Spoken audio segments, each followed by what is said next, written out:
Jim, let's talk about Apple because they reported their earnings after the close yesterday, and it seems like you either love them or hate them. Either they missed the quarter and numbers really are not that great at the stores, or you say, you know what?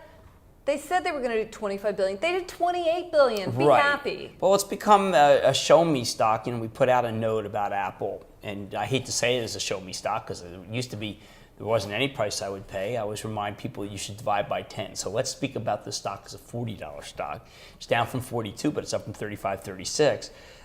Given the fact that we don't know whether everything's going to go better, is there real cannibalization from iPad to PC? How are the sales going to be maintained for the Apple at the 4S?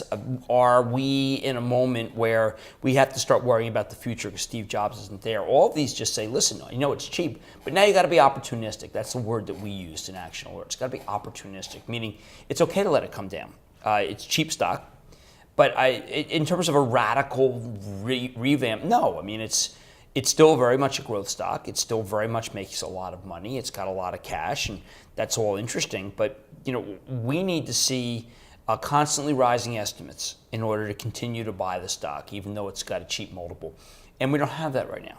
Well, they forecast though that their revenue growth is going to be, that the revenue number for next quarter is going to be $37 billion. To me, that's sick. I thought they could do 40 and change, maybe $43 a share for calendar year 2012. I'm on record as saying that. So I have to reduce my expectations. So I can't be so glib as to say, hey, listen, you know, I was looking for 45. I like it just as much down here. So I took $37 billion to me to say, man, that's going to be a good holiday. It is going to be a good holiday, but the stock ran, and we have to worry about tone.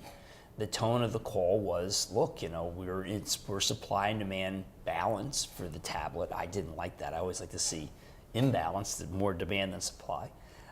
We didn't have enough, you know, obviously they had an iPhone configuration change, but you know, why can't we reach the conclusion that it's better buy at 35, 36, again, dividing by 10, than it is right here? And that's all I'm saying, is it's just, remember, it's hard to, I've never viewed Apple as another stock. I've always viewed it as an asset class, just totally different. It's on its own. And now it's another stock, and it's, you know, I want to wait till it's cheaper to buy more. All right. I do want to buy more at the right price. Do you feel that people, and you just said you kind of estimated a little high. Do you think everybody kind of got a little ahead of themselves on this one? Yeah, in particular. I mean, I really just thought that I had felt that the tablet was just going to be continuing to ramp.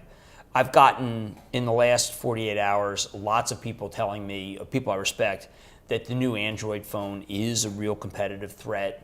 I know that Apple's up because this current phone is very exciting. But there's the big elephant in the room issue, which is Steve Jobs is no longer alive. So the reason why the multiple can be so compressed is that we don't know what 2516, 2515 looks like. But you know, our note, stand by it. You know, there's a price. It's just that there was never a price. So now we're kind of being more realistic. I think we're just viewing it. Rosy-colored glasses. Yeah, viewing it as like, look, it's another stock, and we don't want to overpay. All right, let's buy it at a good price. Okay, thanks, Jim.